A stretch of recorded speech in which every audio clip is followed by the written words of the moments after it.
This is Newcap News with Lauren Poland. Good evening and thanks for joining us. Moses, quite the special game for the Pontiacs. Special time, especially up there in Slave Lake with the fires that ravaged through the town. It's a very good experience for the kids to be a part of something special, both them and Spruce Grove. And we'll have that heartwarming story and a little bit more in sports. Seems like a great initiative. Looking forward to it, Moses.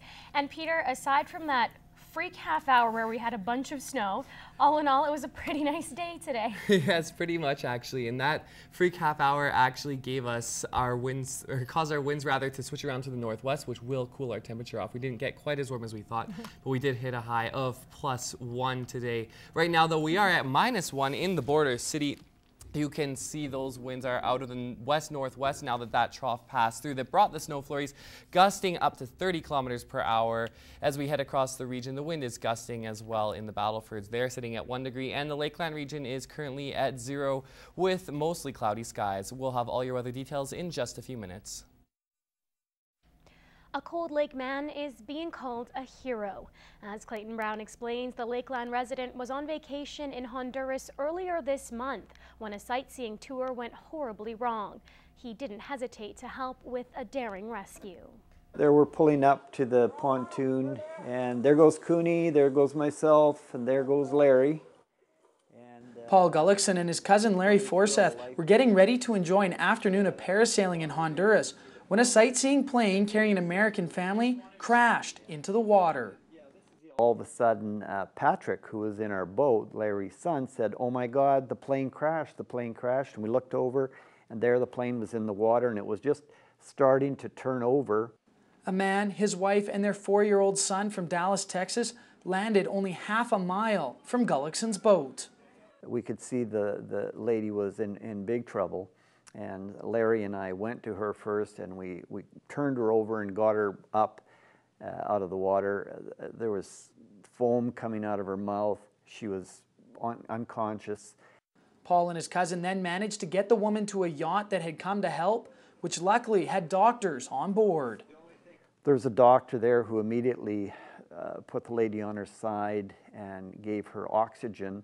Miraculously, everyone survived the crash, and when news spread of the rescue, Gullackson became a popular man. Ellen DeGeneres show, her people called me yesterday twice, and almost immediately after that, the Anderson Cooper people called and said they were putting together a show to tape. So tomorrow, everyone will be reunited on the Anderson Cooper show. But Gullackson says, despite all of the attention, he doesn't consider himself a hero.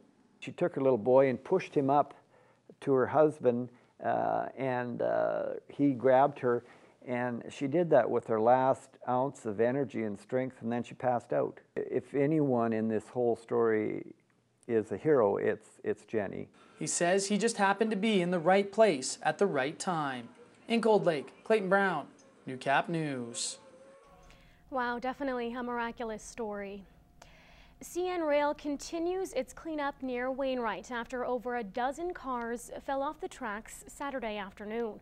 Mike Baden explains how this has affected traffic and when area routes should be back to normal. The train was on its way from Winnipeg to Edmonton when it derailed halfway across a bridge. Since then, CN has rerouted all of its trains. There's been a minimal impact to traffic because we have rerouted our trains through our Prairie North line. As for Via Rail trains, they share the same track and have been affected more seriously. Passengers have been placed on planes and charter buses to get around the wreck. We've been stopping trains still in Edmonton if they were heading east, or in Winnipeg, in fact, heading west, and then flying people kind of over the stretch of track that we weren't able to use. It was just simpler operationally for us to do that than bring the trains right through to Saskatoon. Andrew also says that passengers in the Lloydminster area have been accommodated accordingly. People in between, so at places like Wainwright, Bigger, Saskatoon, Melville, and so on, for them, obviously, flying between Winnipeg and Edmonton doesn't really help them out very much. So for them, we basically arranged, local buses, or in a few cases, even a taxi or two. The bridge is expected to be back in service Thursday night. Mike Baden, Newcap News. The Libby Young Center is anxiously awaiting the completion of its new facility.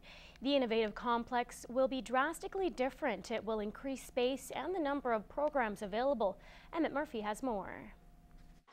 After attempting to serve the Lloydminster area in a renovated duplex for nearly 30 years, it's clear this new building has been a long time coming. This is very exciting. This has been a plan that we've had in place for several years, and now it's starting to be executed, and we're just excited that we're able to start this new facility. The current location has space for 5 beds and 6 programs.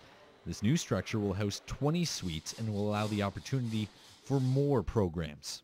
It will be partly a resource center for the mentally challenged. There's also a wing of affordable housing. Project coordinator Tom Lysyk says the new concept makes the most sense, as it is the Libby young patients who are most in need of affordable housing. I kind of think it's the coming thing in terms of just meeting some of those challenges where the gaps were in terms of housing issues for people that had those challenges. And this will be the second major support facility to open in Lloydminster in a little over a month, following the opening of the Slim Thorpe Recovery Center a couple of weeks ago. We're hoping that in some aspects we'll be able to partner with them, with the population that they serve and the population we serve, and so yeah, I think it's exciting for the community. Construction is on budget but slightly delayed because of setbacks with plumbing and heating. Lysyk anticipates the building being ready for opening at the end of February. Emmett Murphy, Newcap News.